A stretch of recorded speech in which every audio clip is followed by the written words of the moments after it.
So on a normal day like that, so how many votes, how many motions, how many bills, how many things are you, is it 10 votes in a day or is it 100? Now we have every Wednesday afternoon. Yep. So it's almost like half an hour. And then on Thursday afternoons for half an hour, we do the votes. Everyone is gathered to do the voting. And this is a quite... you see if I get it right, as someone who doesn't know. This is not very AI. No, but you not yet.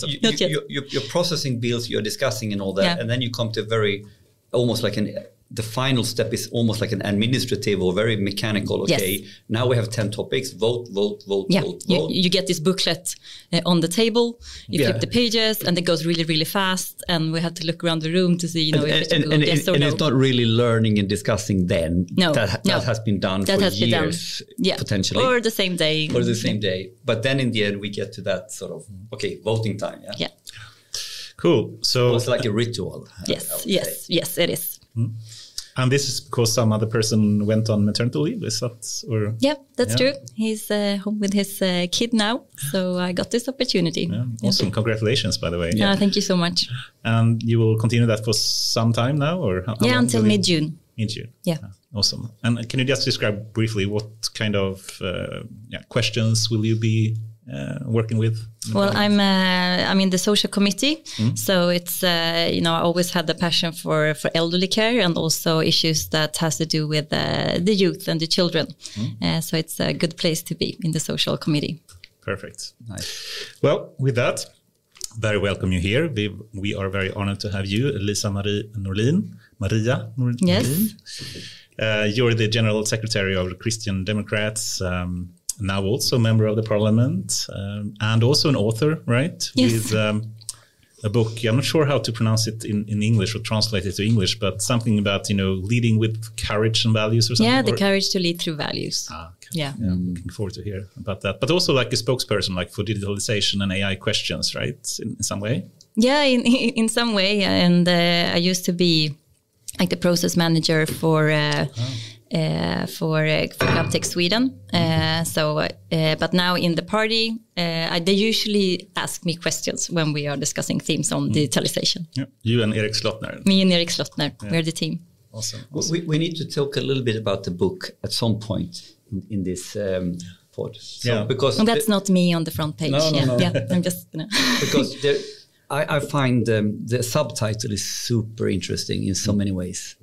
And I have many angles on this, how we can discuss values, what we mean with that. So I add that to the list. Add that to the list. It's already in the list. So perfect. It's already in the list. But Liza-Maria, how would you describe yourself? What is your background, your passion, and who is Liza-Maria? Well, I'm a very, very curious person, and I don't know if I'm a leader, but if there is no leader in place, I will become the leader. Otherwise, I can also just be a follower if that's necessary. But usually I end up seeing the need for a leader. I live in Sundsvall, Västernorrland, with my family. I have 2 teenage girls. Very happy about that, of course. To my education, I'm a language teacher in Swedish and English. Right. Been active in politics since I was 18 years old, which is quite some time ago now. And that's 2 years ago. 2 years ago. But I'm really a Eurovision fan. I love music. Well. You have... So we could sing here. Do you know the Data Innovation Summit coming up? We have a very famous person joining that. You should come. Ooh. Yes. Charlotte Pirelli. Oh, so this is Eurovision all the way through this year. Yeah, awesome. Yeah, I've done so many things throughout life, and I think the curiosity part of me is a reason for that. Awesome. Should we move to the next topic, perhaps? Or can you just elaborate a bit more? How did you really come into politics and perhaps the Christian Democrats? Well, as a kid, I moved around a lot and I lived a lot outside of Sweden as well. So I got to see a lot of different perspectives. And then I moved to Sundsvall when I was 18. And I have some friends who were engaged in politics, and they were like, we need a chairman for our, the youth organization in Sundsvall. I was like, okay. So I read through all the programs for the different youth organizations, and I was like, I'm KDU. So I said, yes, why not? And that's where it started. Yeah, that's where it started. So I never thought it would be plus 25 years somehow into politics. Not so much full-time, usually part-time. And can you just, if you were to reflect on yourself, try to understand why did you choose to go into this direction instead of moving into industry or academia or something else? You have a big heart for society and development and people and wanting to make a difference. Beautiful. Beautiful. And, we are an AI podcast, so we'd love to hear more about your thoughts about that. And perhaps if we think about AI and the Christian democratic values, can you think about, how Christian Democrats are thinking about AI, their pros and cons or connection to the principles that you otherwise have in the party? I think this is an excellent question. So I actually brought here the principles of my party, which is like our ethical, because this is quite tricky, but still, when it comes to human dignity, personalism, principles of solidarity, political stewardship, subsidiarity, human fallibility. I was like, what is this about AI? But I think for a Christian Democrat, the ethical issues when it comes to AI becomes extremely interesting because we are very value-based as a party, and ethics, if it's healthcare or childhood or whatever, is something we are debating. So when it comes to AI, I would say perhaps we can be a bit reluctant because we see the ethical issues and the challenges with it. But in the same time, we also see the need to keep on developing society. So it's a mix. But it's interesting because it's also, I'm testing now, because if you have some very fundamental values as a party, then you can take another way into looking at that. How can we use technology or innovation to strengthen these values in society? Yeah.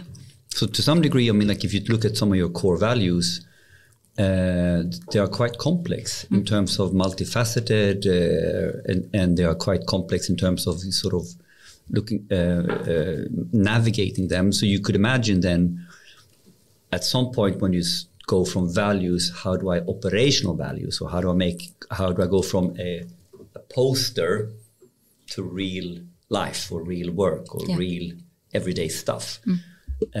Somewhere along the line there, it's an interesting thought, how we can use then the technology to really further that, because at some point, what do you say? The rubber hits the ground. We need to do stuff. We need to do stuff differently, or we need to push these values. Yeah. And what do you have to say about, for example, one important, if I were to explain one of our principles, it's about where should power be in society, and we believe that power should be where it's sort of the best knowledge of how to use it, and so for example, like family issues should be decided mostly by the family and not by politicians, because they know their environment.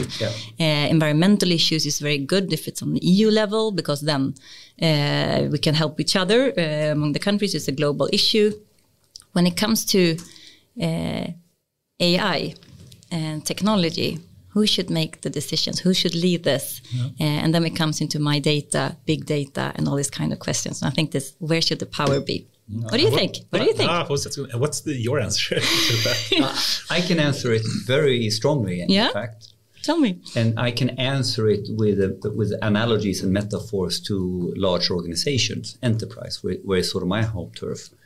And what we have seen is sort of you try things out in small and very local communities, in a unit, in a functional unit, in an organization, and you don't have the competences in order to work with it. So then the pendulum swings over, and then you try to do it very, I would use the word technically, or in our industry, monolithic, centralized, big, and you try to do it very centralized in that. And this doesn't work either, because all of a sudden you have this AI competence, the data competence, too far away from the real business problem. And I think it's a beautiful analogy here, family or whatever is your business, right?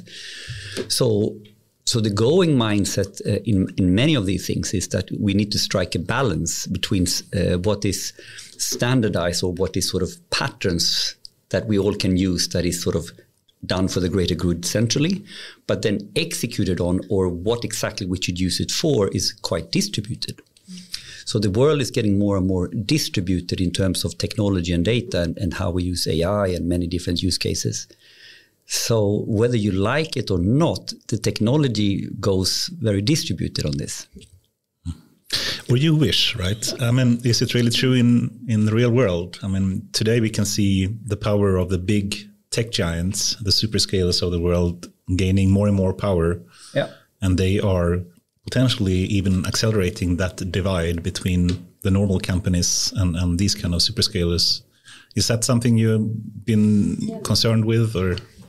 Yes, and I think we are coming closer to an EU election, and still not many people are voting in Sweden. We still need more people to go and vote. Any party, as long as they vote. Yeah. I mean, we need EU to set the ethical framework for this new digital solutions or AI, because we need an ethical framework somehow. And I mean, Sweden alone is too small. Yes. When we have the West and we have the East, and we know the strength when it comes to development and these kind of issues. I think on EU level, politicians start to realize, well, we are lacking behind here. We need to step up. But it's interesting you said you wish, because the question was what I believe in, and then I believe in distributed. Is the reality going in this way? Is the AI divide growing or going? So the world is right now going in slightly different way, and there are many different thinkers on this who actually points to this problem where you have execution and people doing things that don't have the sort of accountability of the consequences, how they're impacting and affecting the world.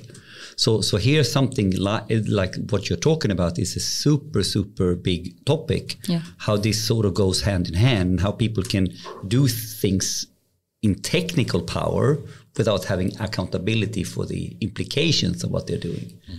So before we leave the topic about AI and Christian Democrats, can you just try to elaborate perhaps a bit more? Is there anything specific about the Christian Democrats and their view on AI that compared to other Swedish parties? I would say it's somehow I think there is quite a big interest to these questions on the more leadership level because of the ethical perspective. Many people are on, how can this be used to be more effective as a public sector, for example. So that's one perspective. And I think, of course, our engagement for elderly care and to use different kinds of tools, which has developed a lot the recent years, is another way of recognizing a Christian Democrat in these kind of issues. But that's a very interesting one because of your values, it pushes you to learn potentially more about the topic, which actually puts you in a very interesting position in terms of leading the voice on how we should think about these topics. And if you ask me and Anders, who started this pod based on we need to demystify AI to close the AI divide in general, anything that closes the AI divide, anything that gets attention on AI outside the industry is a very, very good thing. So maybe potentially this is a good position because this is only going to be smaller and to be competent around these topics in one party, I think is a competitive advantage, even in this political I think one difficulty when it comes to politics and AI and, we talked a lot about digitalization and so on. I think there's a lot of insecurity in politics. What are the political issues in this? What should actually politics do when it comes to this? This is very difficult. This is for the private sector or for the people who have the knowledge about this. And they haven't really seen the importance of leadership in this. You don't have to understand all the details, but you have to understand the transformation we are going through. Very soon. Okay, I'm trying to summarize this in some way, the Christian Democratic view of AI. And for one, of course, using AI for the interest that you have in the party, and I guess also the social dimensions of it is something that you're extra interested in. If I try to push you a bit, in how positive or negative you are to technological kind of advancements, do you see anything specific for Christian Democrats there? Yeah, I think there is a reluctance due to the fear of where is this heading, and that's again with the ethical issues. Also, when it comes to integrity, subsidiarity, inclusion, these kind of questions. Of course, a lot of fears regarding this development. But then, in the same time, how can we take responsibilities for next generations, which also is very close to our values. We had to do something about this and use this in a good way to make better. There is an interesting or challenging stance you kind of need to take. And I think it boils down to, do we think that this can be slowed down, or do we think this can be stopped even? Or do we think this is a natural force, the genie is out of the bag, so therefore we need to steer it? So it's a fundamental difference. Do we need to steer it versus do we need to stop it? And that's an interesting one. Perhaps it could be a good segue into another topic potentially. And we need to have responsible use of AI, if I interpret you correctly, and I'm sure we both and all believe in that in some way. And there is a big new AI Act regulation coming up in EU. What are your thoughts potentially about the AI Act being enacted now? Well, in general, I think it's very positive. This needs to be done on an EU level. The thing that we from our party has been trying to guard in this is it will not stop innovation. There needs to be like a room where you can innovate without the regulations being too harsh. But as soon as you need to you put this into market or whatever, the regulations need to be there. So I think that's the dwelling question that has been important to us. We need to keep innovation going, but in the same time have a common framework that protects again the values. And what is your ideas or the party's ideas on how to make that happen? Oh, I don't know exactly, I would say, but I know Erik Slottner, when he has been representing Sweden in this issue, this has been one of his main principles in the negotiations. Yeah, I want to test an idea on this topic, because I think the challenge is how to go from strategy to execution, or how to go from regulation and policy to something that is worthwhile, not stopping innovation. And one way of looking at it is that if you have a pie chart, the actual policy piece, we have done the legislation, we're done now, is less than 10% of the work. And I propose that you could probably make it a competitive advantage for Sweden if let's make our country the smoothest and most efficient country to be in for any investor, for any startup, for any company that wants to do AI. What I mean with that is basically we don't want the lawyers and consultants to make money on guiding or something that is very complicated. We want to make it very streamlined to follow the policy. We want to make doing the right thing, doing policy right. We want to make that the easy choice. So that sort of brings then, okay, what is that all about, to make this super smooth, to be clear what we need to follow. What do you think about that kind of vision? I think it's a good vision, but this is the big struggle. How do we get there? And in the same time, when I was working with GovTech, perhaps this is another topic later on, which was really how do we make the public and private sector work together? How can we use the innovating startups in collaboration instead of just using the bigger private actors for the different services in public sector? There are so many, fears in the system because we don't know how to do the collaboration, how to do this innovation. But but perhaps there could be some help with the regulations and stuff to make this seamless. I don't know. No, but I think we asked the core question before: what is politicians or what is the state's responsibility or role to play here?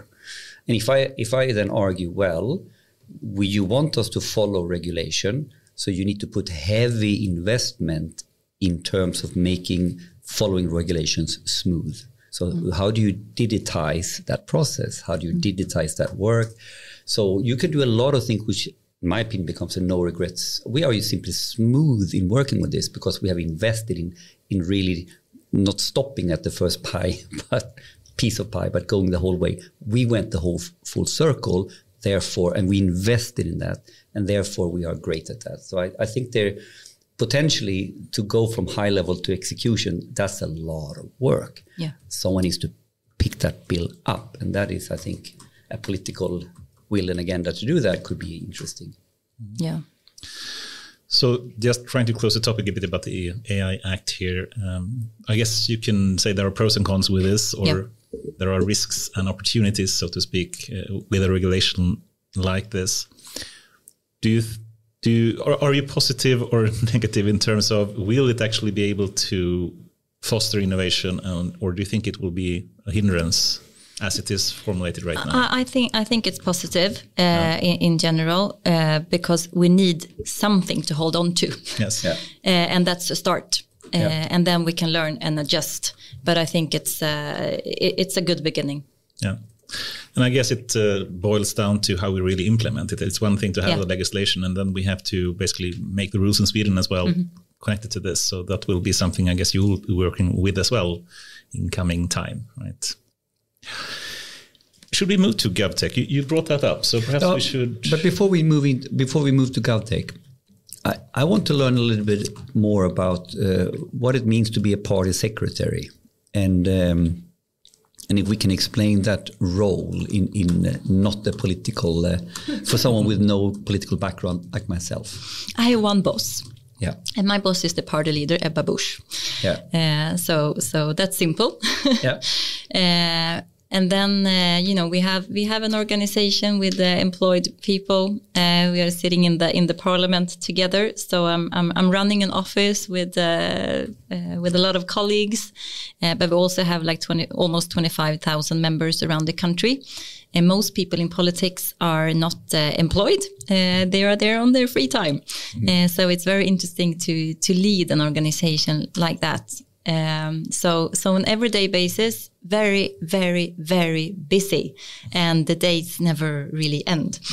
But phone calls, a lot of phone calls. I was so surprised because, before I got this job, I never spoke in the phone. Hardly, I was doing Teams or Zoom or whatever, digital meetings. SMS texting is my thing. Suddenly, I spent hours on the phone every day. This is very, very interesting. Calls from different members of the party, or what kind of calls? Yeah, from everyone in the party, colleagues or members. Or. But is it fair to say that as a party secretary, especially when your party chairman is also minister, means that you're kind of running the daily operations of an organization, but with an organization that has a lot of what is its English word? You're working voluntary workers, so to speak, compared to paid workers. I don't know if the English word is correct, but so it's the daily operations of the party. Yeah, it's a daily operations of the party, and of course very close dialogue with the party leader on daily basis so we work together. We are aligned. And that's very important, of course. And just the last bit here to understand it, like. So if I think about this like a normal any organization, a private or public sector, so you have a party. There's like a management team, and then there's this. And we have communication when you have the press and you have the websites and the campaigning material, and then the organization, how to organize and activities, education, geographies mostly, and then the political development team that supports the members of parliament, but also develop new kind of political issues for the party. Writing stuff, looking into stuff, analyzing and stuff. Being innovative. Yeah, and coming up with what is the party's stance on these topics, I guess. Okay. Yeah. Do you find any use for ChatGPT in your work? Yes, I have. I did my Christmas card that I sent out to people. So I do, but I think the manager for communication, he's even better at this. Mm-hmm. So yeah. And for our live viewers, potentially, if you were to give some tips, how to use ChatGPT or not, do you have any personal ways to use ChatGPT? No, but just whatever you're going to do, think about, could this be used here? Is this a value here? Could it just help you to get a new idea, brainstorm or whatever? See it as a colleague. Usually everyone is so busy these days. But somehow ChatGPT or your AI friend is not that busy. He's always there. I like that simple advice. See it as a colleague, someone you can brainstorm or hone in your idea, what you want to write or something like this. Yeah. Are you surprised by the performance? I mean, I still am, even though I've done research on this and for 25 years, I'm still sometimes surprised when I use it and just ask it some, simple question and see how well it's formulating the answers. Yeah. He was not very good, or she, or whatever it is, was not very good at formulating my summer speech, but I was better myself. But I mean, I'm blown away. I'm also trying to find out in my brain, how does this work? Mm. I want to see this. I want to picture this. I want to touch it. How that is. So it's a challenge. One thing I've done lately, and it's been partially fun, but it's also been partially a learning curve how it works, is to use ChatGPT to develop arguments. So basically, like in consulting, where I work with data and AI readiness and change management, and I've used ChatGPT so it becomes like a dialogue. So I haven't started with, I need to do an essay now. So I have this idea that this book written by this person who thinks like this links to this and this and this topics, and I have a thesis about this. What do you think? Mm. Interesting, Henrik. Interesting. If what you're very polite, very, very polite. Always. But then a very, very nice colleague who brushes me like, "Oh, you're so smart," but then in the end, and then basically supports me in finding the logical links and arguments around how maybe different. I have a sense that there are two different concepts linked together. How does that link look like, or how would you argue that's link? Anyone else that thinks like this, or anyone else that has written something similar on this, and it's interesting. It works. It really works. And thinking about, have to spend a lot of time making calls, and Klarna made a big bet on ChatGPT, and they made their customer support much more productive, by making this big bet. Do you foresee potentially having an AI chatbot answering calls at Christian? That would be good, especially when it's crisis. I just use and I can go to sleep. Can you solve this crisis for me? That's also something that people that have my role, whatever party, they know we do the stuff that no one really wants to do. And we had to handle, when it's really tough situations as well. So you could train your own ChatGPT, you can build your custom one. You just send up the data to it and it will answer in the way that you do. And you could try it. Good.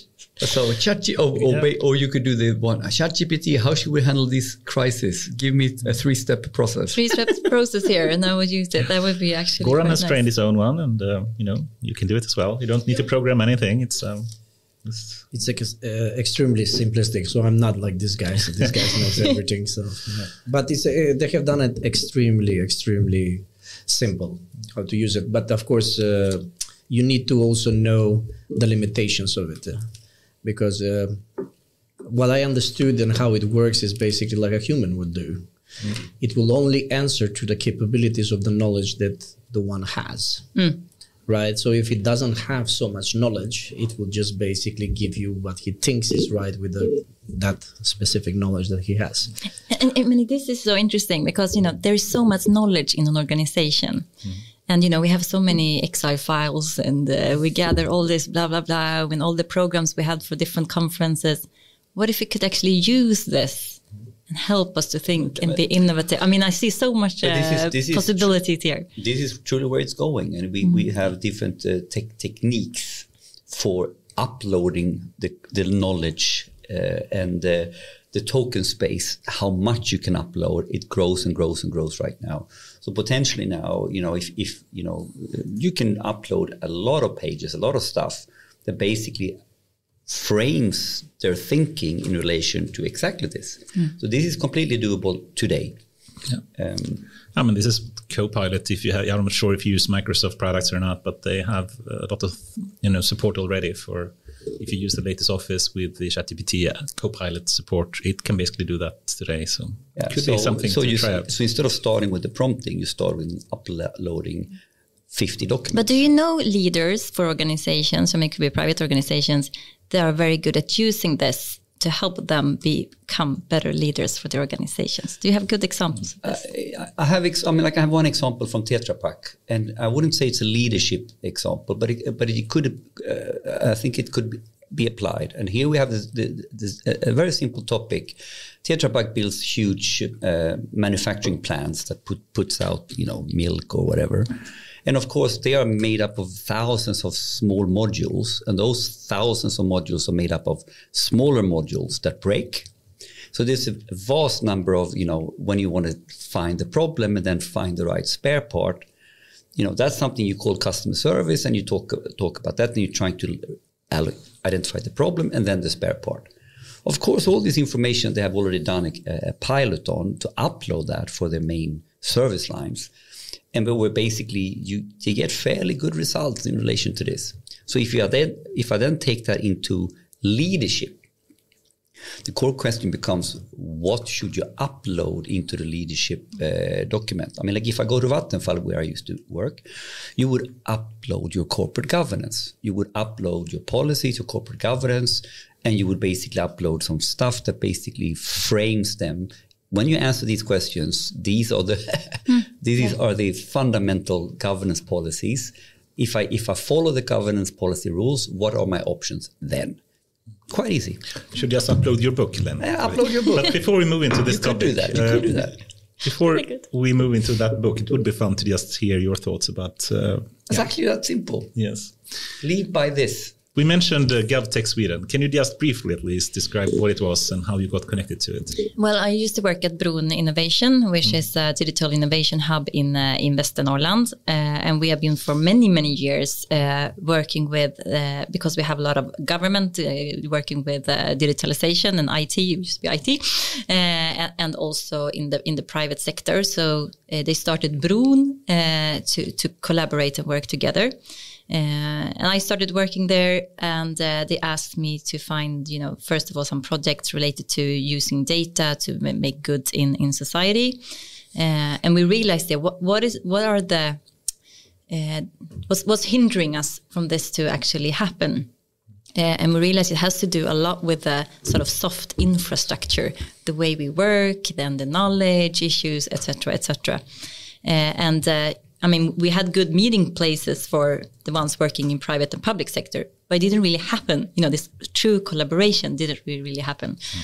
So GovTech was a word that we found, and we tried to analyze, what is this, and realized it was on the more international arena, and that's where we could use the startups and their ideas and connect them with government development, and this is quite rare in Sweden for it to happen, actually.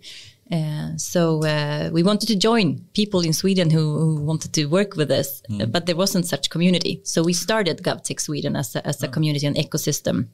And we got a lot of great relations with organizations abroad.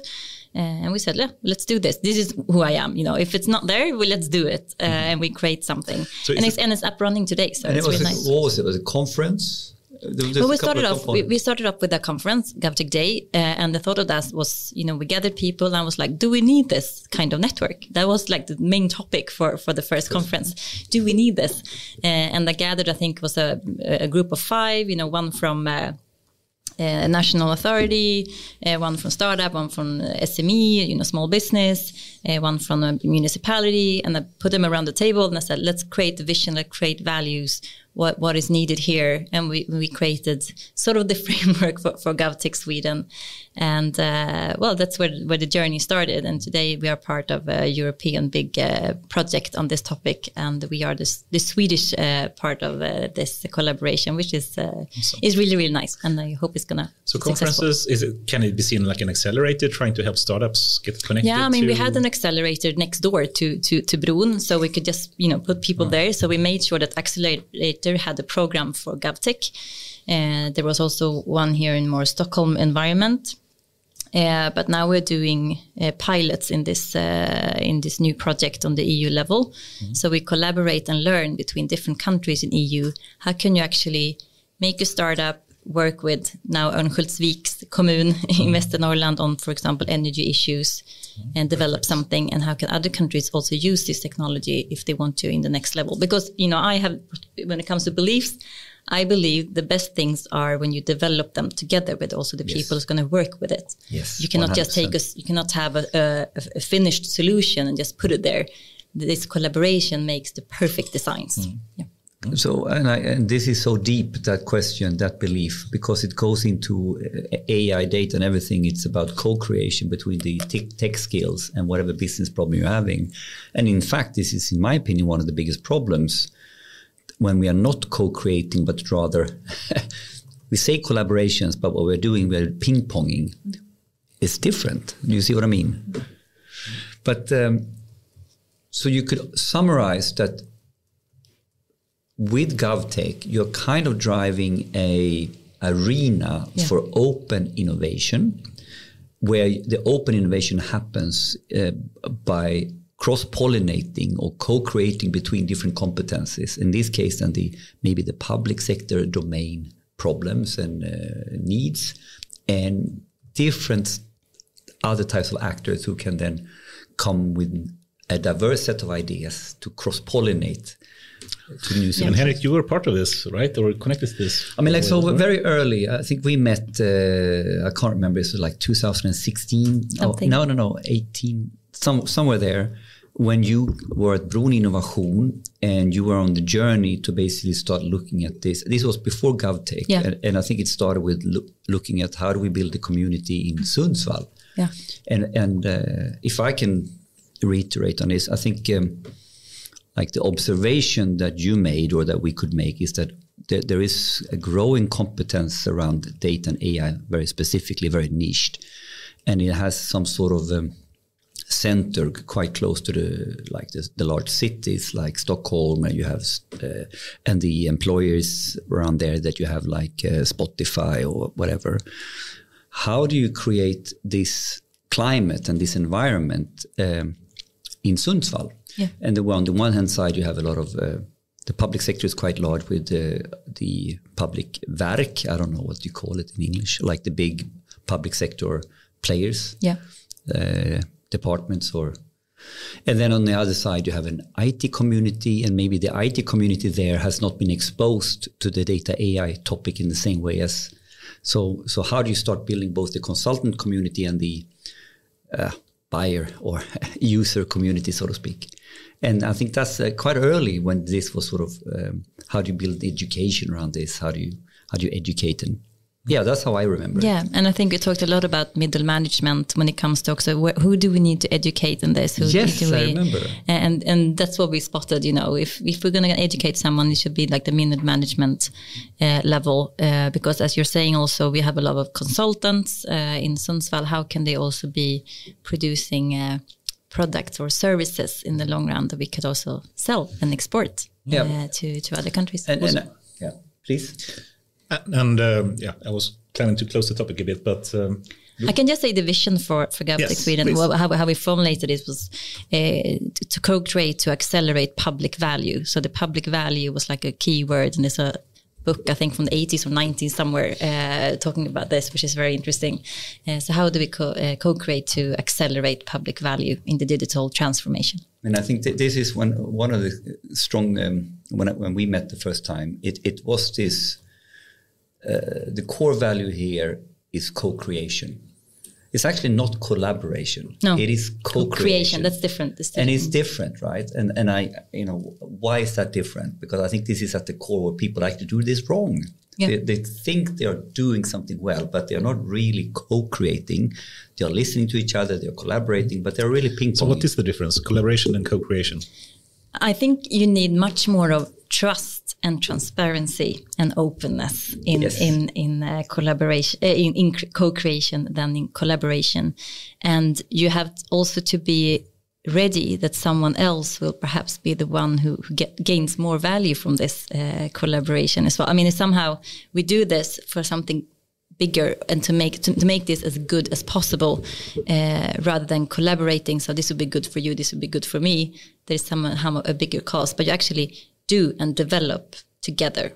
Yeah, and if I can ask with my lingo now, which is now we're at the heart of what Derdax is doing and advocating for. If you have a normal company, you have in the old analog organization, you have a business side, like who is doing the business operations, who are not data savvy or AI savvy. And then you have data and AI people in another department. And then now we need to do a project now, we need to work. And then all of a sudden you have collaboration. It's when these guys meet these guys once a month, once a week, and then they talk and they do requirements and then they ping pong the requirements in between each other. Whilst co-creation is when you lock them in and say, you are the same team now, you have the same mission, and we now have a cross-disciplinary problem to solve together. So for me, this is the difference between departments working well and collaborating, talking to each other, but they're working over to the left and working to the right versus there's one work. Yeah. This is my way of like defining. GovTech Hack before also in Sundsvall, we had different teams doing together and creating things. This is, in a very small version kind of way, but then you co-create together there and then. There is nothing else than, it is not the we and you, or it's not your competence or my competence, it's our team. And this team now... And I believe this will be win-win in the end for everyone. This will be win-win in the end. Yeah. Sounds awesome. Should we move to the book? Yes. Because, it's a topic that is very dear to my heart as well, leadership. I think it's a very important question that you can never learn enough about. So please, if you can, Liza-Maria, can you speak about why did you started writing this book? Well, I was at a point in my life, I think this was like 2017 or something, and I was a bit frustrated and I wanted to learn more. And I was like, should I start studying again? Go to university and learn. And I felt like, nah, not really. And I felt leadership is such a challenge. It was a big debate about schools. Is it the principal's fault that the schools are not as good in Sweden as they should be? And a teacher got burned out at work. And I was like, what is good leadership really? What is this? And a belief I had, I don't really know where it comes from, but I was quite sure that there is something about values and leadership together that's really, really important. And I listened to, I quit my job and I decided to write a book because I listened to one of the principals in Sundsvall for a school who, according to a lot of statistics and stuff, is one of the best schools in Sweden. And Sundsvall has quite bad schools sort of when it comes to statistics. So I find this interesting. And I realized when I listened to him in a seminar that he's working with values. This is the thing, So I went up to him and I said, hi, can I write a book about your journey as a principal? He'd been there for 8 years and he started the school. And I'm like, because I think you use values. He's like, no way. No, this is not the kind of leadership I represent. I'm like, okay, but can I write the book? So that's where it started. And during this journey, which is the crazy thing about journeys, is then I had to read, research. Right. I didn't find good enough research in Sweden or books or whatever. So I found this page from the 90s in US and they connected me to a book. And I was like, one of the authors here is Simon L. Dolan. And I read this book and I was like, wow. This is how, he put my thoughts, in the book. So I wanted to use a lot of his research and his methods and everything in my book. So I thought maybe I have to ask him. I can not just steal this. So, try to find his address somehow. I found him and we had a Skype meeting. And since then we are very good friends. And he's a wonderful professor. I've been working with this for, I think, 50 years now with values and research. Professor in what university? And now he's in Barcelona, but he's been in the US and in Canada. He's originated from Israel, so he's been around the world. But the title here is The Courage to Lead Through Values, and the subtitle is How Management by Values Support Transformational Leadership, Culture and Success. So there's a key word here, which are values, and you are now circling back to it, and you found. So could we just dissect what do we mean with values in this context?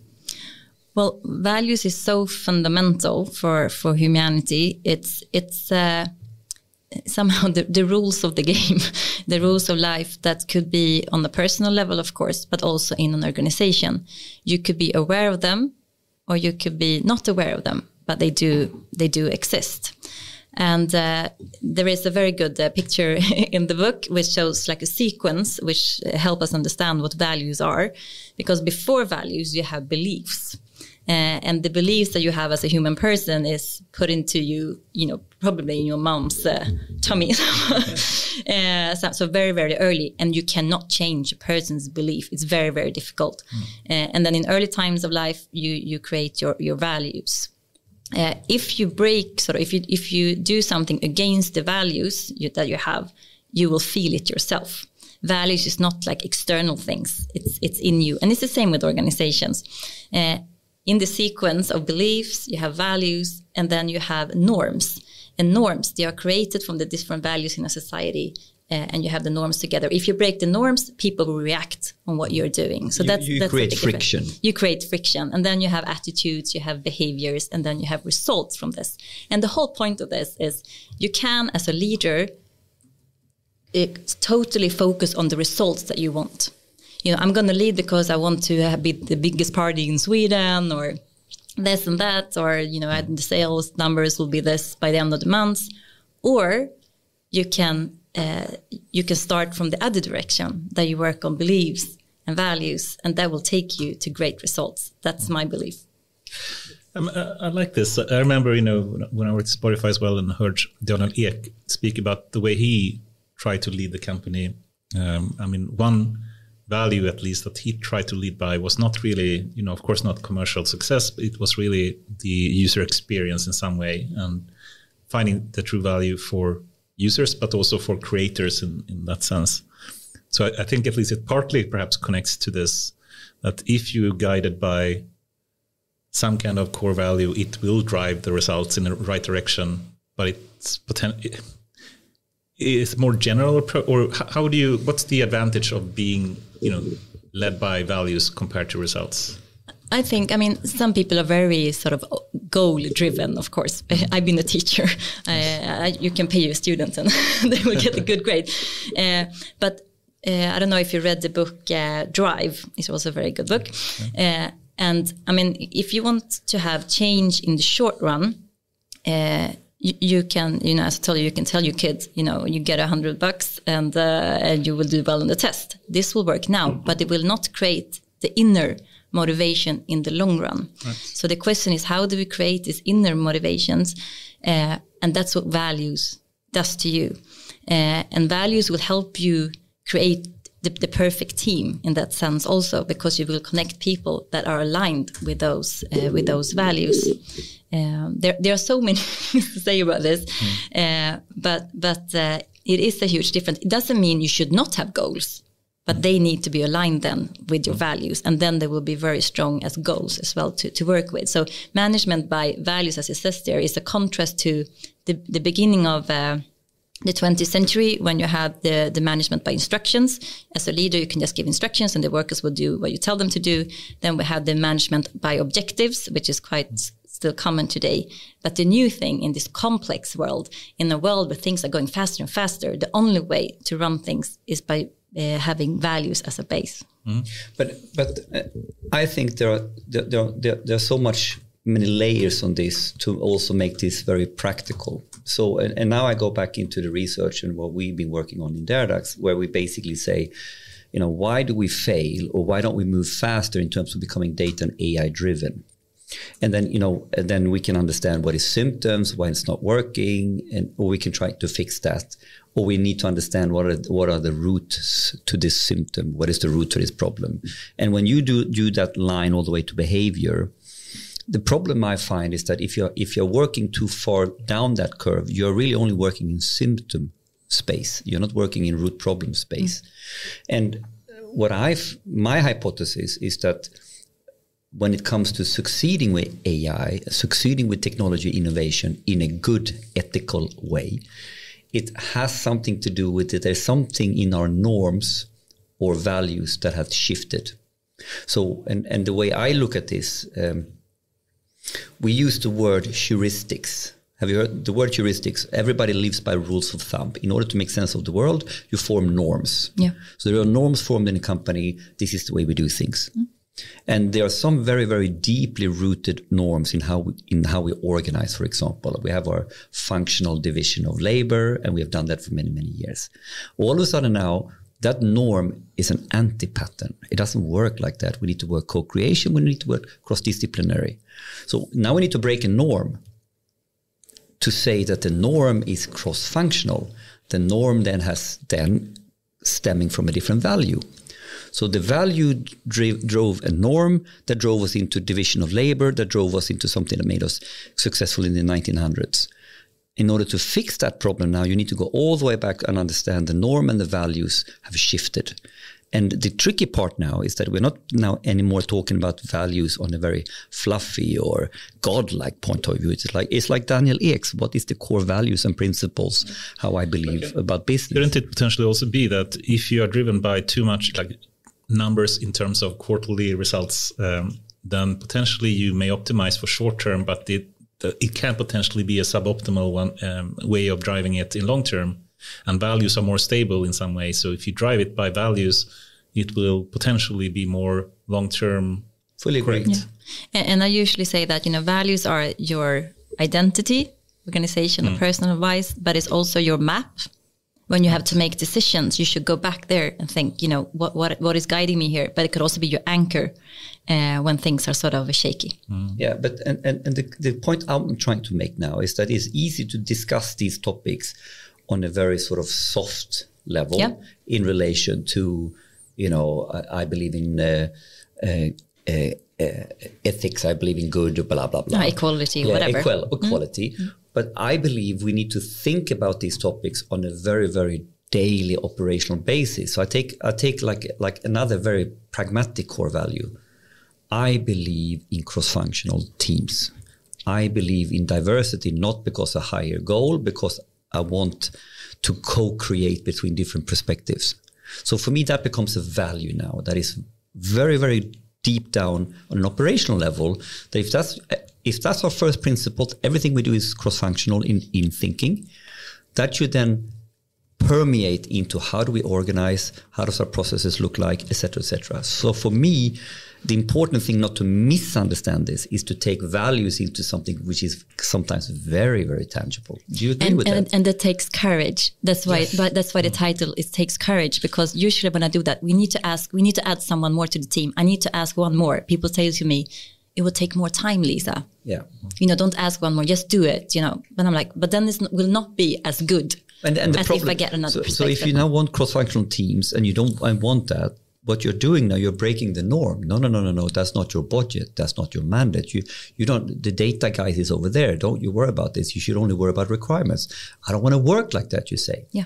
And here now, you become friction. You become a problem, and we will not be able to.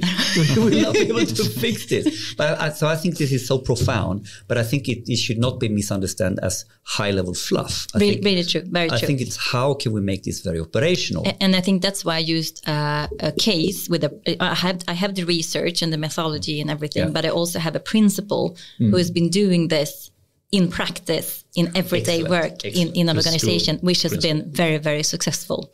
Yeah. And I think that this is the key why the school has been successful.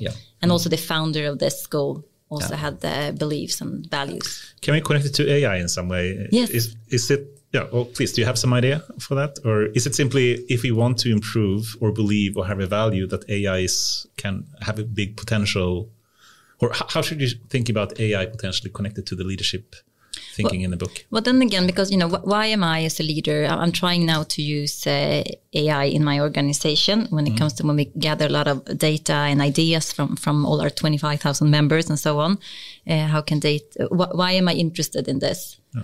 Well, I guess this curiosity value is just personal of mine. But then it's also, we want to make difference for humans. I mean, that's why we're in politics. And how can we make sure that we get value of all the ideas out there? I mean, there's so many ideas. People have so many ideas. I cannot call everyone to get them. So how can I use technology to gather ideas and also to analyze all these ideas so we can have even more better political, suggestions on the table? So from the beginning, there is a value why to use this. But then again, we also, and maybe for some people at least, it could motivate them more to do this because I can explain this step by talking values rather than if we do this, I get 20,000 more ideas on the table. That could be nice to hear. But what do you think? AI and leadership and values. I mean, I'm thinking, AI will be such a transformation for so many companies, and so many companies have a big transformation or change that they have to do. And if they want to make a big transformation, they need very strong leadership. And perhaps, having the proper foundations like the book is suggesting for proper leadership, you have a potential to potentially succeed with taking advantage of a new technique like AI. Yeah, that's my thinking. Okay, I'll latch on to you. I think you can make it even more to the point. With data and AI, it's clearly moving super fast. And its innovation coming technology is out there, is for you to use. We have a value system that we have had for 20, 30, 100 years, which has been about efficiency and doing what you know more and more efficient. And we talk about the economies of scale. Okay, so the core value, the core dogma is how do you do economies of scale? That we've been indoctrinated to these core. This is what business and organization is all about. And now all of a sudden we say, actually, that is not the right value to strive for.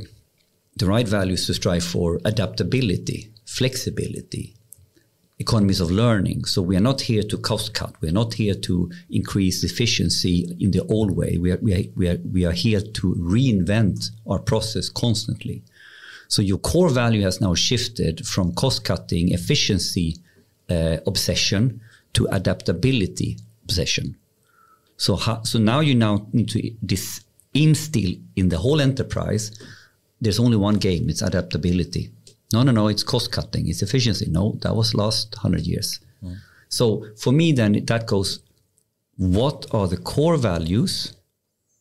What are the core norms that fits with VUCA, that fits with the extreme technology innovation?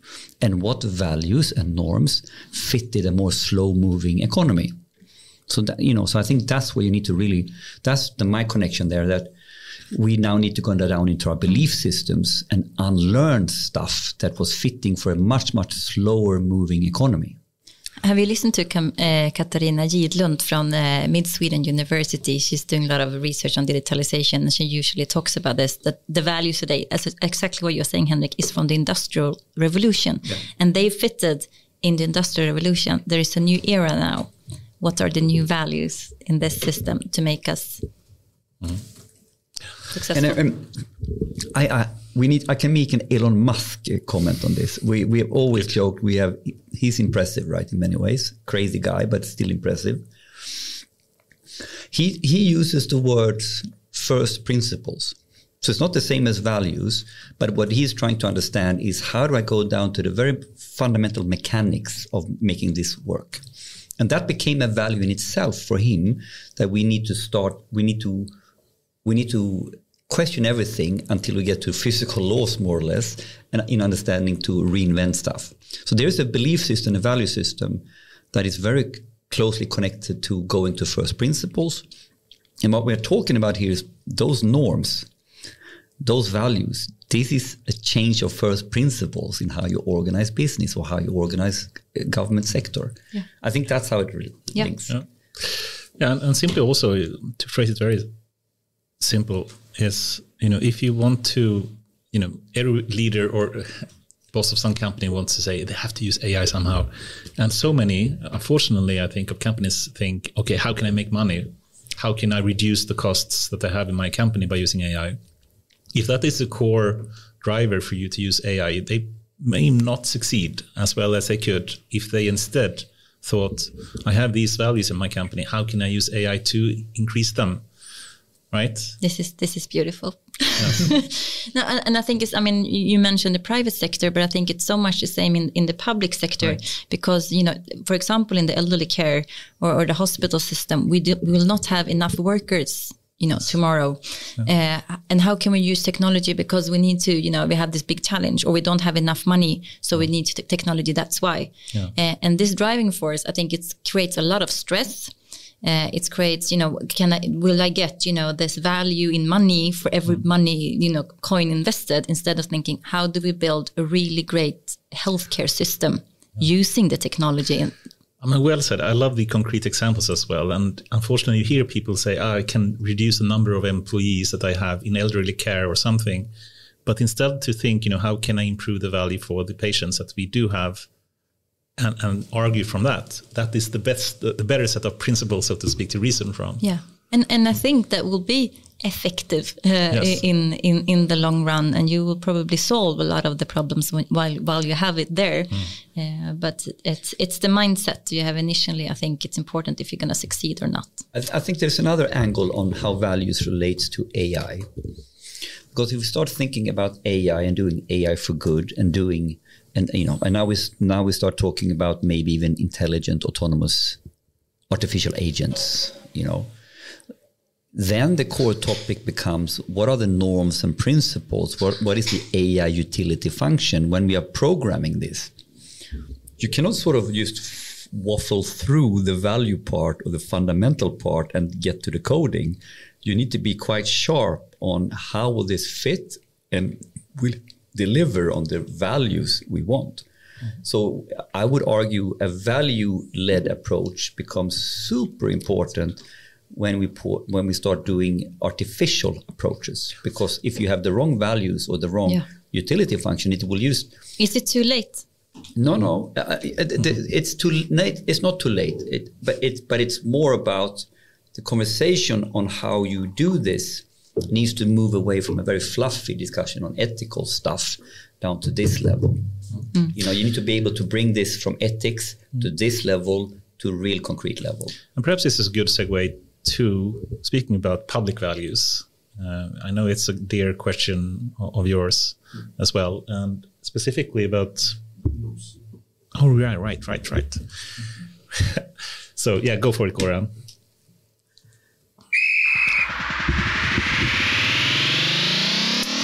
It's time for AI News, brought to you by AIAW Podcast.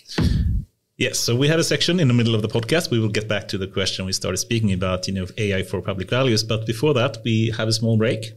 Not always that small, but we try to make it small, where we bring up some news items, something that happened recently in recent week. And each one of us, if we want to, can speak about some news article. Do you have something, Liza-Maria, something that you would like to speak about, or should one of us go first? No, but I recognize I think it was on the news last night, this issue about how AI, is it a threat to the workers, and can it, I don't have to be a teacher next year because AI will be there instead. So I think it's a good thing that it's becoming, on the normal news, so to speak, some AI news every now and then. So can you just elaborate, but what was really on the news, so to speak? Was it about teachers getting replaced or something? No, it was more in general, how, the future workers, will AI replace them, so this kind of issue was on topic. I think they will come back to it more later as well, but it's interesting, I think, when it's on the headline news, AI topics. And it is, right? It's getting more and more news in for the general news. Yeah, like the general news, yeah. And what's your thought about replacing people? You know, for me at least, you know, my big bet and belief is really that AI will augment existing workers, and simply we will have more stuff being produced. We will have more better services. We have more products. And there is not really a lack of need of products and services, especially like in elderly care. You know, you have so much more you would like to do, but we don't have the people for it or the efficiency for it.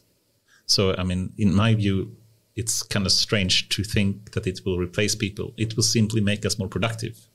What do you think about that? Yeah, I mean, if you look back in history, I mean, we've been through developments many times before, and it's not like we are unemployed today just because we are not in agriculture, all of us anymore, or in industry. So I think it will be solved by itself. But co-workers is a good thing. Perhaps we don't have to work 40 hours a week in some time in the future. Exactly. That could be a good nice thing. future. Yeah. Henrik, do you want to take something, or should I? I have one, which is I saw flashing through in the media. There was a news coming out of MIT, and it's been sort of circled around a little bit. And the core heading is a faster, better way to prevent an AI chatbot from giving toxic responses. And I just found it quite interesting to, how different techniques are evolving around this. But this is a quite small news. But I found it quite interesting also here today. Like we have AI in election and all that kind of stuff. So we have not only toxic responses, but there are so many angles here. Should I take it? Yeah, I can take it quickly. So this is about how do we put safety issues and how do we do different things in order to avoid toxic responses. And so the core background is here. This is a quite technical view on how they are sort of using different techniques in how you build these systems. So what they have sort of what they are highlighting is a couple of different techniques or a couple of different features. One is they call it automated red teaming. How you work with the large language models in a way that you can sort of find the stuff that is not the right one. I don't know the details enough. I realize this. I should highlight this. And another key topic here, what they're doing is like when you're building the model and when you're building the training data, you have different reward systems in terms of saying, this is good, this is bad, this is good, in order for the model to learn. So it's also highlighting that how it's rewarding curiosity. And in what I understand with that is in a way that it's rewarding a model not to only go narrow-minded into, like the toxic is like the narrow-minded approach. I don't know, but I just wanted to highlight it, but I haven't gone deep enough in it to really dissect it. Any thoughts on it? I think we need to do a lot of research in making sure that we can have guardrails and safe models out there. So anyway, we can make the process to validate that and make the models more safe is super valuable research. I heard something, Meta, if you just counted the number of research articles they're making in terms of AI, it was basically half in just safety aspects, and the other half was in functional aspects. So it seems like, this is a very important topic, and it's great to see that so many companies are thinking about the safety aspects of AI these days. Yeah. We can leave that. Yeah.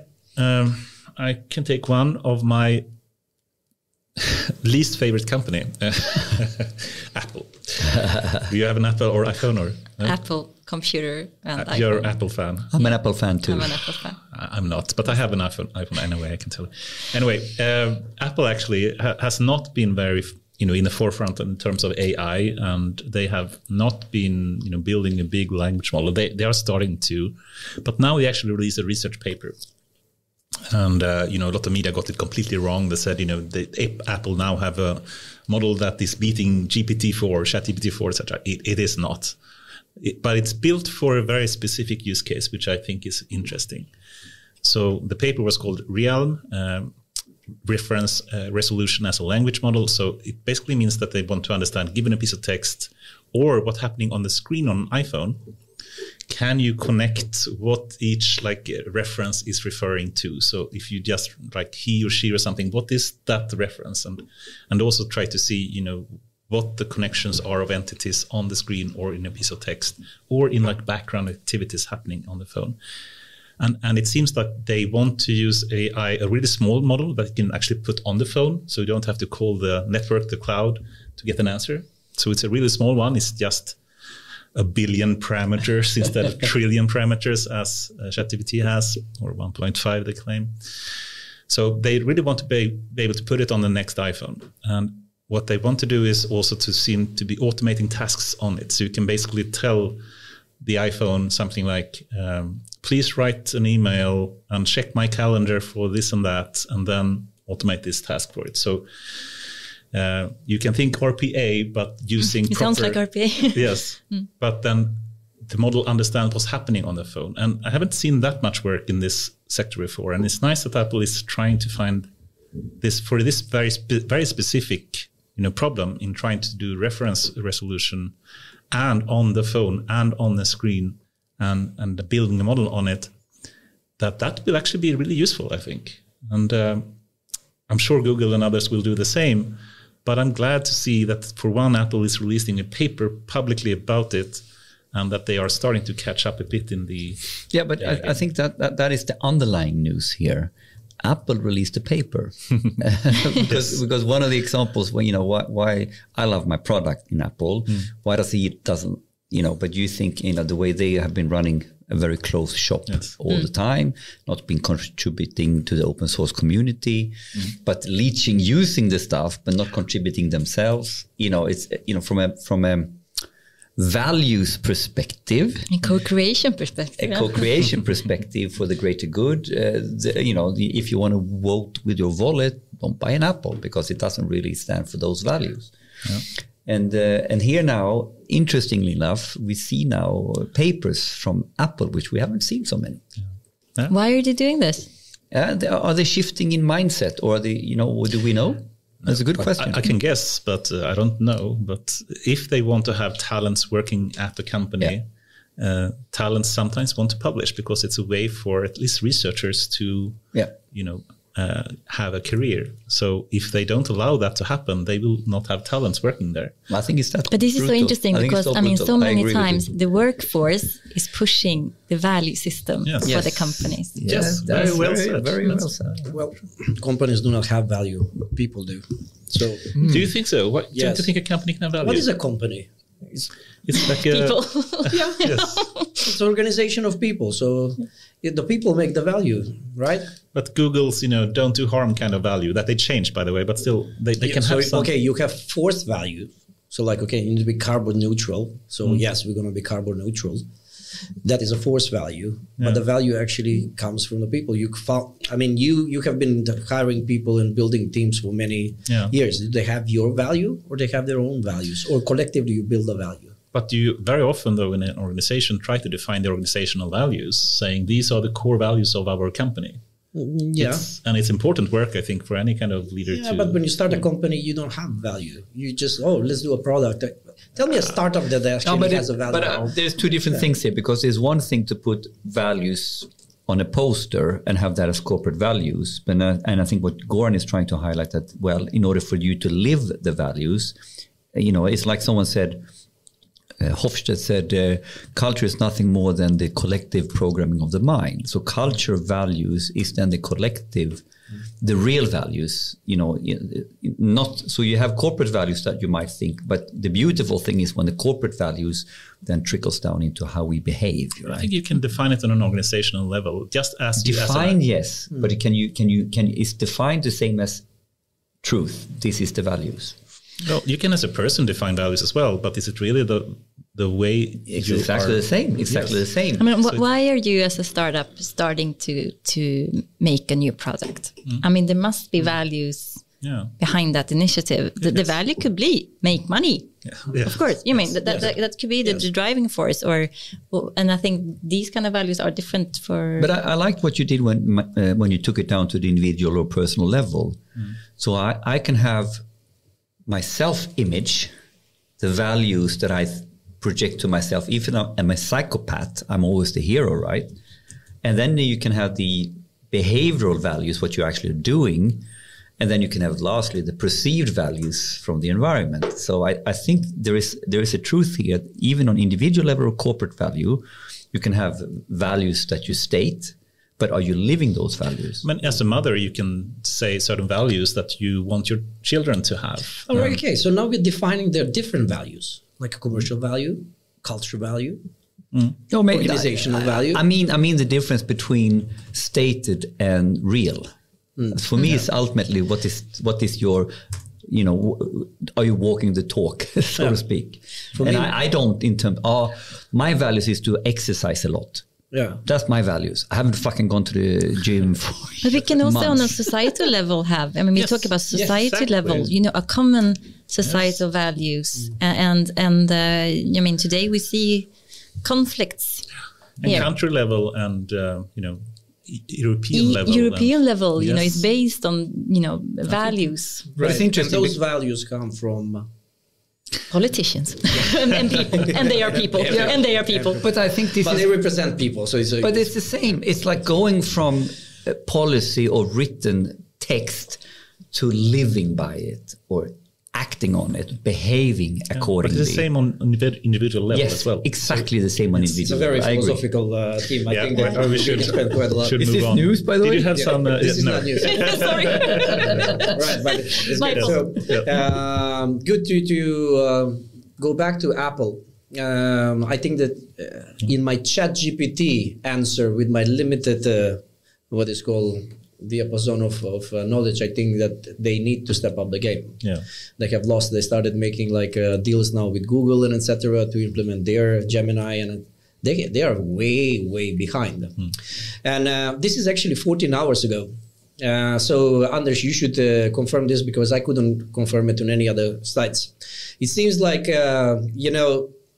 Nick Clegg from Meta came on a conference and said hey, we are just weeks away from publishing our new Llama. Then 1 hour after, you have Google basically doing Gemini Pro 1.5, which is actually now their latest model. Hour later, OpenAI released their own frontier level, which is a model, which is the final version of the GPT-4 Turbo. So they are right. Both of them are multimodal, right? And then you have Mistral. 1 hour after, they are saying the same But 24 hours. the race is on. yes, the race is on, and they have understood that right now you cannot actually wait. You need to be first on the market because that actually makes a But it's difference. ridiculous. We're talking hours now. Yeah. There is quite a lot of debate, and I had great lunches this week, speaking about different things. I got something in my eye. This is going to be bad. But in any case, moving to the next thing. This was very interesting. So we have been talking about artificial general intelligence. And Jan LeCun, like always, like a critic, says there is no artificial general intelligence because humans do not have general intelligence. So the only thing that we can hope for is basically human level AI. And then we can hope for more, but we can hope for more. But then he's explaining it a little bit more better because he says a 4-year-old actually has 50 times more information than the biggest world LLM, and this is because of the interaction that the human actually does with the environment. And this is something that we have discussed before as well, because it doesn't make you human just because you have all the library in your head, right? You need to also know how to utilize that knowledge into intelligence. So he's calling it right now, and this is probably the sell part, because every single person that goes out on stage sells something. So he's saying if we want to get a human level intelligence or beyond that, we need to have alternative architecture on how do we build the models. And then of course he has a solution for that, which he calls objective driven AI. So that is with the news. And just one last thing, which was very interesting from all this discussion that I had this week. First, there is a report from, I believe it was McKinsey, but maybe I'm wrong about this, that only 2/3 and even less of the leaders today that are running publicly owned company, some of the biggest, are ready to lead in the new digital economy with AI as a power. Because first of all, they don't understand the technology. They are not literate in that. So we need different type of leadership. Or at least the old leaders need to understand that the paradigm have shifted quite a lot. You started talking about middle management, and me and Henrik, we have had a lot of discussion about this, and we actually align on many items. But I believe truly myself that right now, even Sweden has, like many countries, but Sweden especially has enormous amount of people that are capable of leading these countries, these companies, to be more data-driven and AI-driven and to lead the transformation forward. But they are not the leaders; they are the middle management, or lower, all lower, right? Not in expertise, but in terms of calling the shots, how things are done. Yeah, exactly. And with all of these conferences that we have been doing and etc., I usually, when I go on stage, I usually say this, that you are the future leaders of your companies and how we build society and how my children will be using this technology in the future, because these are the guys who are actually building it. So they understand how this is going to work. So we need a different type of a leadership a bit in terms of, they're very uncertain times and things are changing quite a lot. We need to change a lot of things. From a societal point of view, we need to change laws. We need to change, I was speaking with a friend of mine that moved to Sweden 5 years ago. He moved from California. He's extremely good software engineer and data engineers. Right. We should not mention names, but that is fine. So he's in the country for 5 years and still he hasn't gotten even the residency. Right, he's stepped in a loophole, and now he's thinking like this is never going to work. So he's going back going back in US for some time now, right? And now we're talking top level data engineering in Sweden. No, but he's thinking so. It's not that he's leaving, etc. But he's getting a little bit fed up that the system doesn't work. And I believe that AI is about people. And if we want to win the race, we need to change the narrative. We need to change basically the politics of society and everything else. And we need to start being attractive to get these people in. Because right now we are exporting talent. We are not importing talent. In the 70s, 80s, 90s, we were importing talent because we had a different school system. Everybody was able basically to get educated here. And in return, they work 5 years in Scania or Ericsson's or whatever it is. They build a company. And right now, we are not doing that. Canada is doing that. France is doing that. Silicon Valley for sure is doing it. China is doing it. Dubai is doing it. But we are exporting talent. We have the best universities, and we are not doing anything about it. And we are not even getting charged. We are not even getting paid for exporting talent. So we are teaching them and basically leaving them out. So we have to make them come here, do the education, and then get a family so they can't leave. Yes, exactly. Yeah. That's the lock-in. Yeah. All right. This was not a news, but this was a rant. It was a rant. AI rant by Goran. Yes, like usual. Okay. Thank you. So let's get back to what we started speaking about, at least. And I know big important questions for you, especially now in the parliament that you're in, is public value or social good that we can find. And if we think about AI, do you see any specific areas like elderly care or something else where you believe AI can make especially good value? I mean, if we look at the big challenges of today, EU is really onto the twin transition when it comes to digital and green, etc. So I feel that politics is already there. But what I have. One of our big issues in Sweden, but also internationally, is the health of young people. We don't really know why their health is, the psychological health is declining at quite rapid speed. We are still not helping enough of dropouts from school. We know what kind of alarms that I think there are about 10 factors or something that you can see. If you can see this in a child's youth, you can be quite sure it will be he or she will end school too early. And we have the social system, we have the school system, sometimes the police is involved, whatever.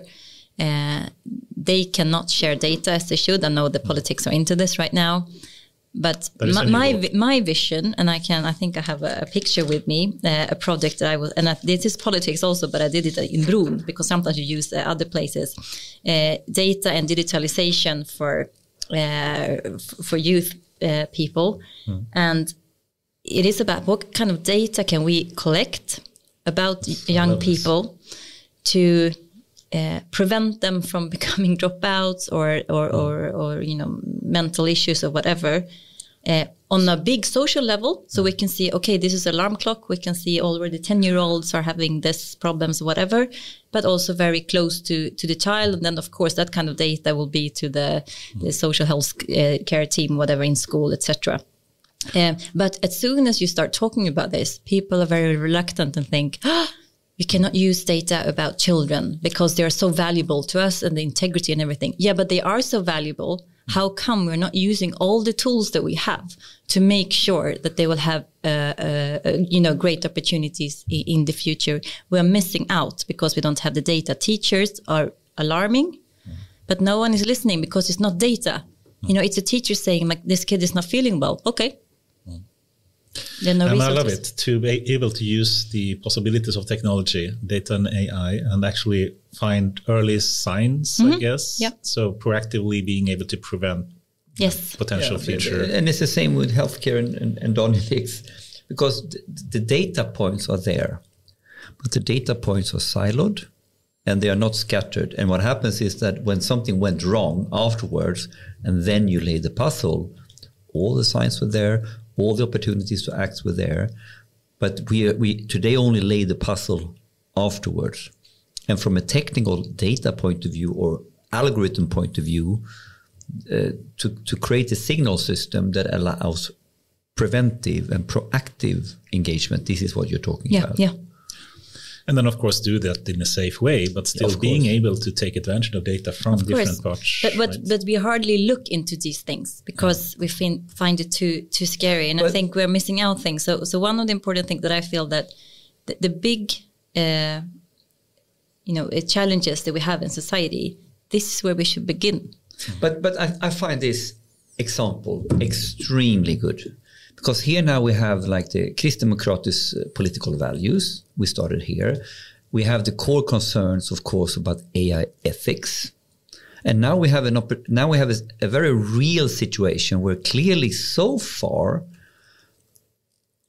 we've been more scared of technology. We have had a mindset into this that we need to guard ourselves from the AI rather than guarding ourselves from a maybe bigger problem.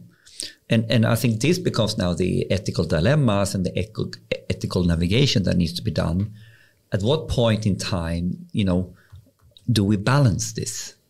Do you agree? The ethics here is it's not that simple to say let's not do it. If you say not do it, then at what price? And still the fear sometimes. I mean, one of the because I looked into where should we start collect data. One was absence from school. This is already collected from the schools, usually in digital systems as well. And we're already gathering this kind of information. Another kind of information which is less digitalized today is when you have worries for the child and you make like a form for this. A lot of schools still use papers and they put it in a folder in the room. How come is that so safe? And the thing is, someone loses this, every life is a life. That's also very important to me. I mean, this is one kid. How can we miss out using the information that we have to help? But this is one of, if this is me personally, this is not my party. But I think we should look at the challenges that we have and use the technology for this and use co-creation with people that want to team up. In this project that I was running, But this is, of course, not a technical problem. This is purely a policy. But also technical in the sense that how do we connect different sources of data, which is locked in different kind of systems. Once again, this is not a technical. No, it's not. But there are some technical aspects to it. It's not without technical issues, but I think the main thing, as you say, is more from a legal point of view. I mean, today we're not allowed to But I don't agree. I think this really clearly, this example of connecting this data boils down to 90%. I mean, like it's a 10, 20, 70 rules that we have used. BCG used it. I've stole it. It's 10% about the algorithm. Yeah. It's 20% about the technicalities around data and having the right data. And it's 70% around change management and people and process. So this becomes a process problem, sharing data, a legality problem, a policy problem, organization problem. We don't work together. We don't have these competence and we don't have the competencies. So if you take all the competence questions aside, if you take everything of this away and you simply just gonna technically solve this, and you have a cross-functional team that has the ability to do it, I think it's even the technicalities. Yes, but you have to think about, if you have these kind of organizations like schools, etc. I mean, their digitalization level is not high, so you need to raise them. And that's a technical issue that you have to fix as well. So I agree that it's very much more, the main part is really from a policy and organizational point of view, but it's not without any technical issues. No, it's not without. And what happens is that because of it's a talent. I give you that. It's a competence, talent, having the right resources that can do it. It's about the processes and organization, and it's about the legalities. Mm-hmm. Because what happens now is like some of the stuff that you want to do now, as you said, this piece of paper is not digitized yet, so I can't get that data in. So I actually need to start collecting the data in the correct way then. But one thing that I really visioned about this was also when I looked into the data that we had around young people and look at the national authorities' web pages, you can find things. The data is usually 5 years old, perhaps 8 years old. I'm like, how are we going to help the kids today? I mean, real time, this is the cool thing with digital is it's real time. We could have a real time database in Sweden, gathering this kind of information and using AI help us to analyze this without going on, integrity, personal issues, make things. Where do we need to put our efforts? Is it the school system, or is it the kindergarten, or is it parents, or where does it all start? Yeah, but the all start is the core question here, and it's a very, very simple, very direct answer that all these questions about the ethics, the mandates, the legalities and all that, the only way to start is to do a small experiment and start working on it.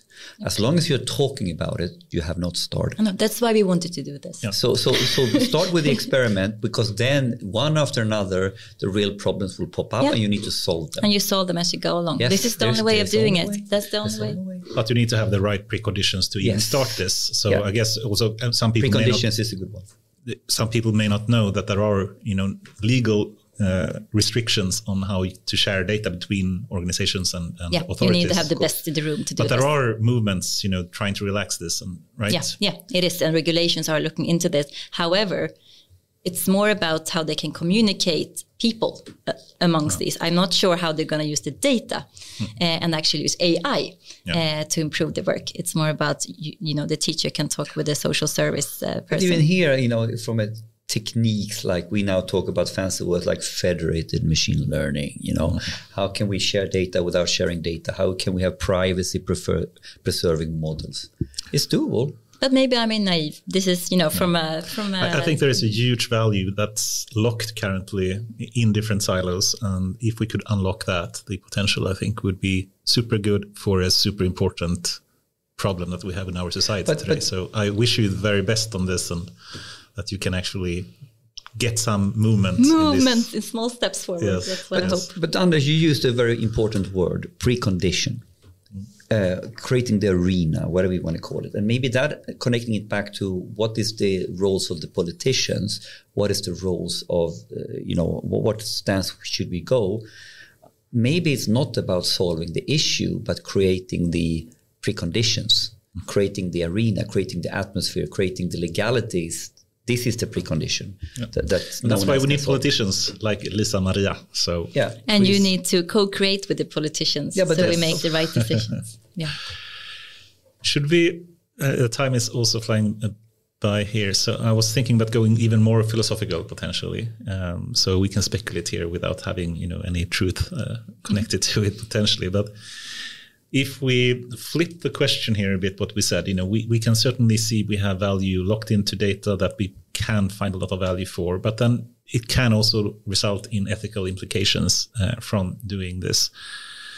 What's your thinking there about potential, ethical concerns, especially in terms of AI using large amount of data in different ways? I think, you presented a very balanced view that you also need to think about the other side of the coin, but just to make it more, balanced from the other side of the coin, what do you have any concerns from using AI and large amount of data? I thought about this. I was in Singapore, not last year, but the year before, related to GovTech. And, I hadn't been there before.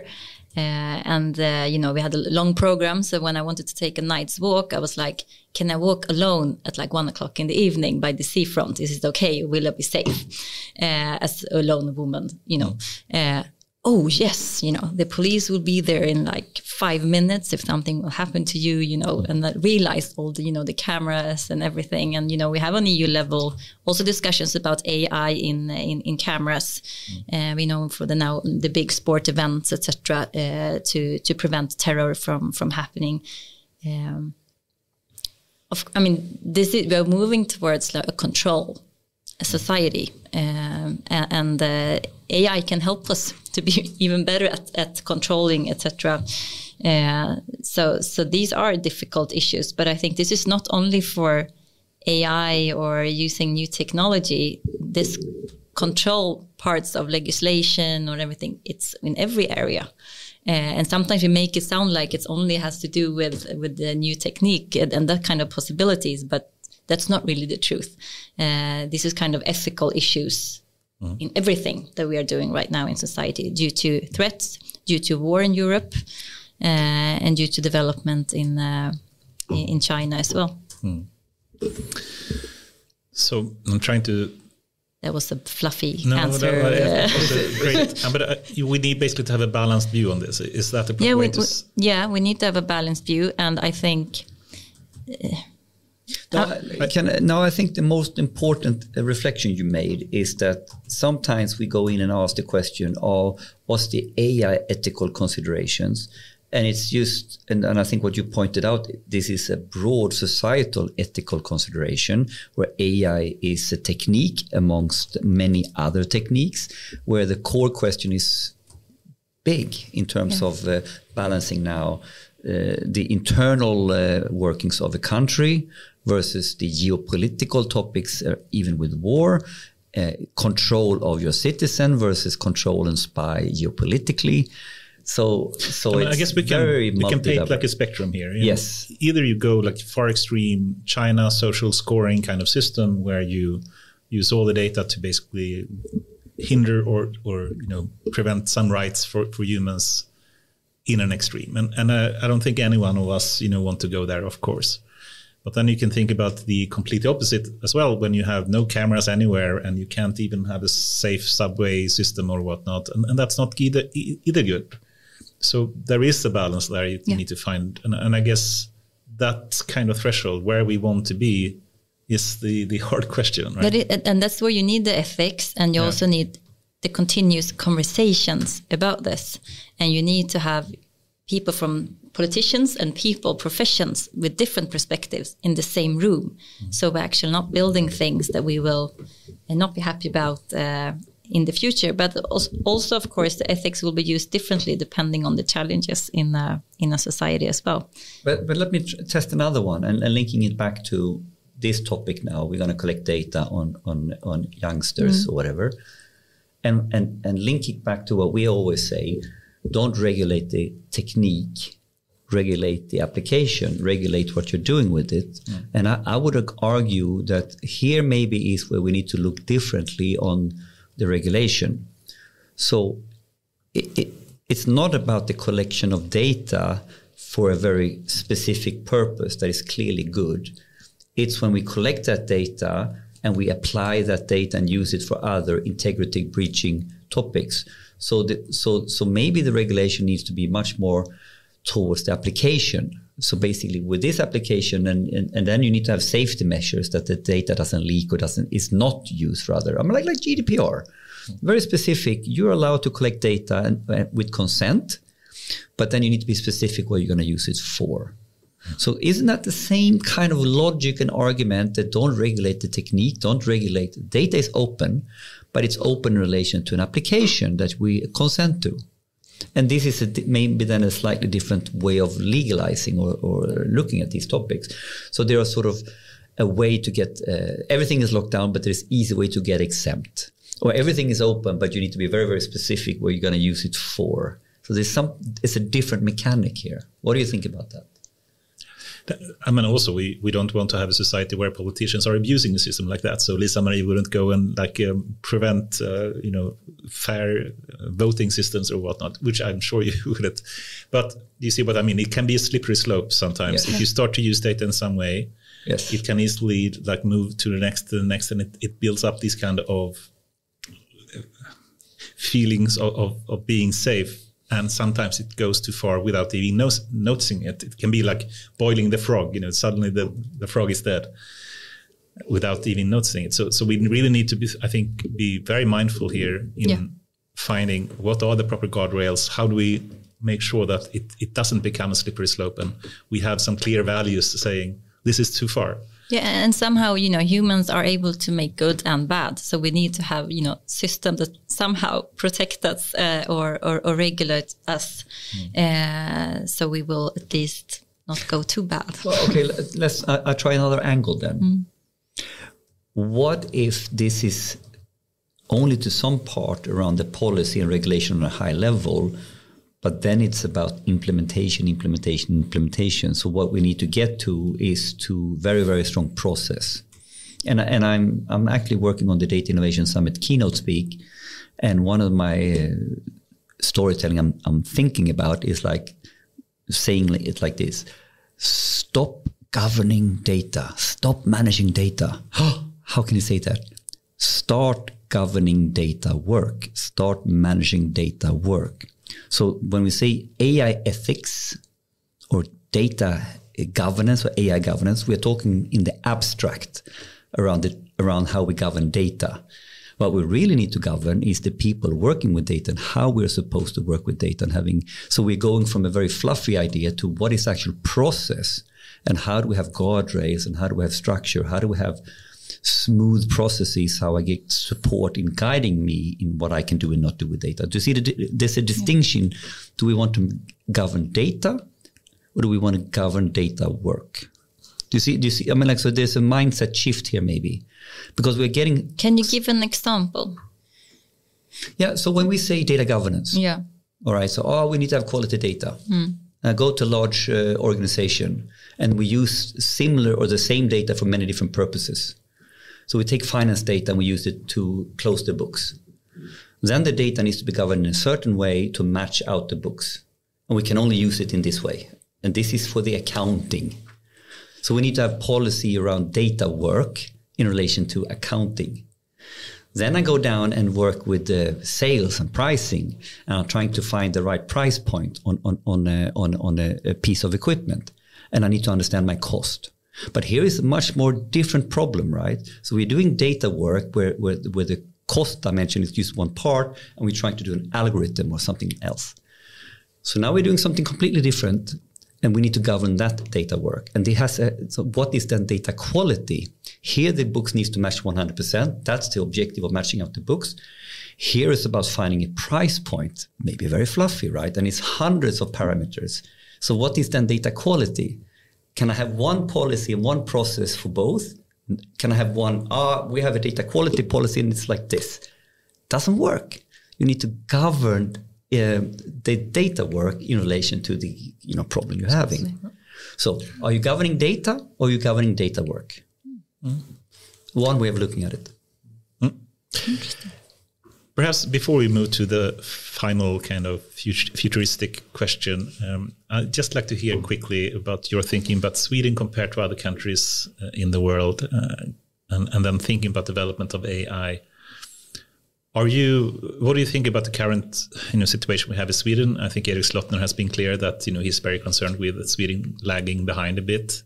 Are you concerned with that as well? Or what's your thinking about the current situation? Yes, I'm concerned, and I've been for quite many years. I mean, I think Sweden as a nation had a great potential here because, our community, our people use technology quite a lot. We were very early adopters of IT systems. I know this is also a problem for us as we cannot be as quickly footed as we want to sometimes. But we have, and we have good school engineers and everything. So we had an opportunity here. But somehow we weren't really in that race.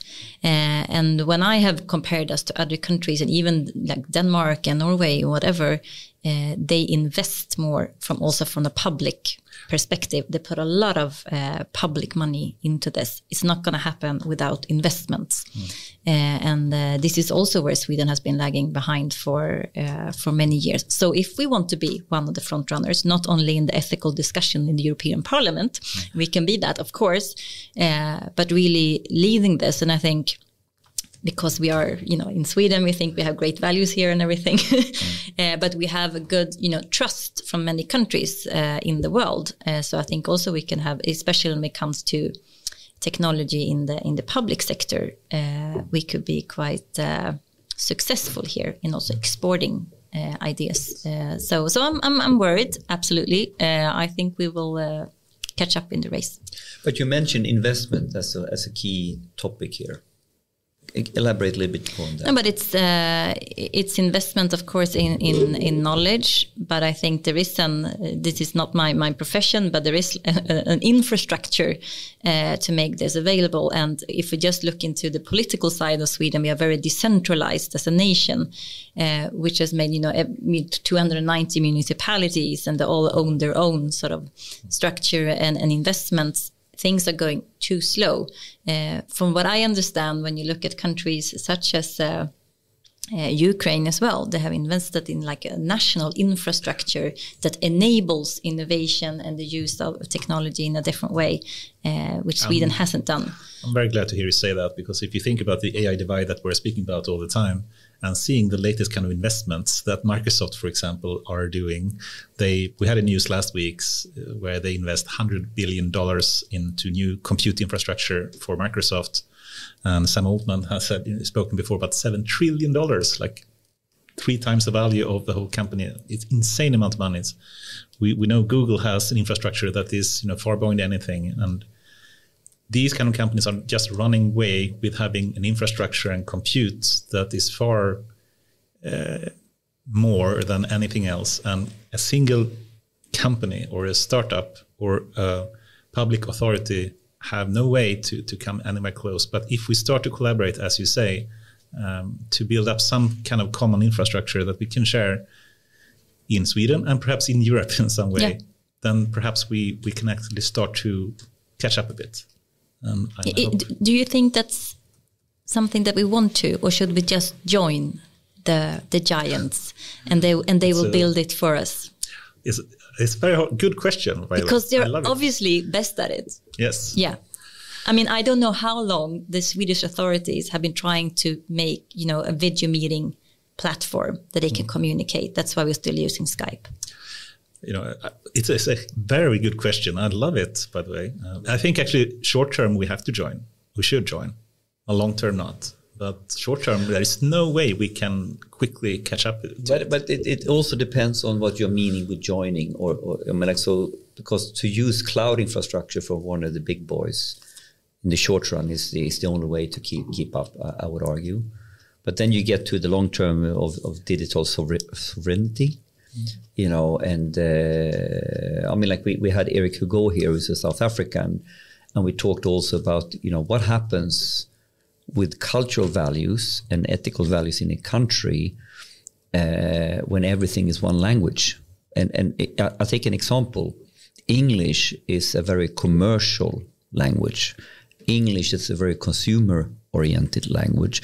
So simply by doing everything in English, or even we do it in Swedish, we take it into a large language model that it's actually English and then spitting out Swedish, it actually shifts the cultural values of of who is using it, right?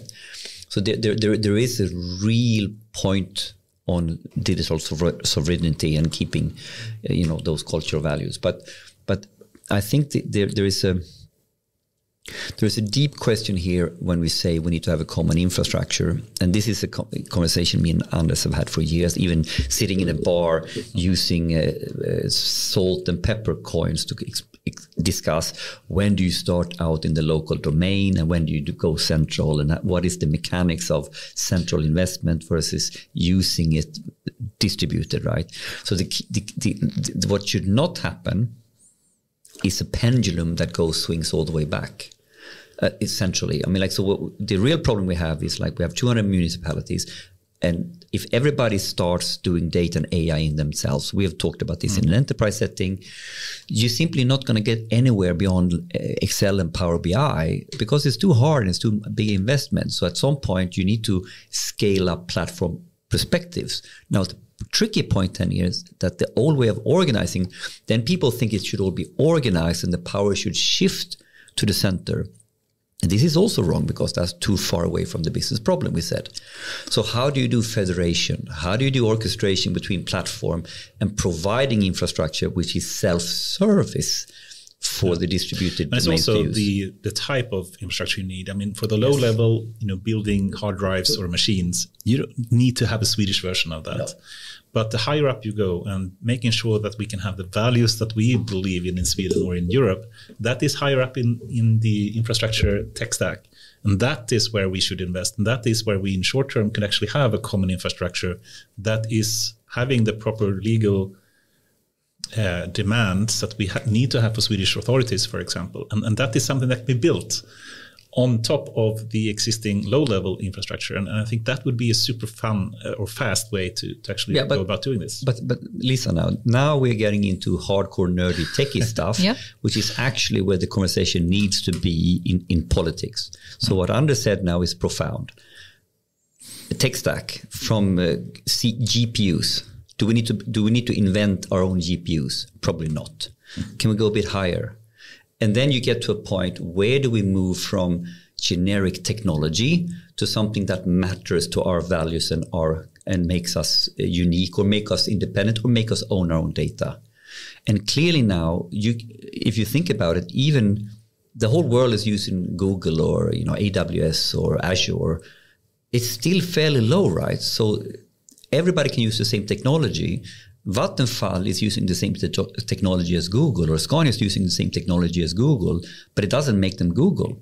Because in the next level is that what are the practices, what are the stuff that has been built on those cloud infrastructure that sets Google apart to this. So you need to get to a fairly amount of understanding for this until you say, as an investor, public investor, the state, we will use cloud in this way. Here we will invest in. This is what we mean with Swedish infrastructure. But can I ask you, because from a political perspective, it's always been very easy to say, let's invest in broadband, in Wi-Fi, in fiber, or whatever. That is super low. It's just super low. But it's like an infrastructure for easy things. To understand. It's easy to understand. But this kind of investment that we need on a high level, which I understand from a more user perspective, that some countries have been successful in, and Ukraine states this has been important for the war even, because people can be innovating and services to people using their digital infrastructure. What kind of infrastructure is that? From a political point of view, what should we invest in? It's very simple. Can we take 1 more hour to speak about that, please? No, you can send me a paper. Can I add something? Yeah. So I think that what you mentioned, it's really important in some sense, because I don't think that the nerdy stuff should be discussed in politics.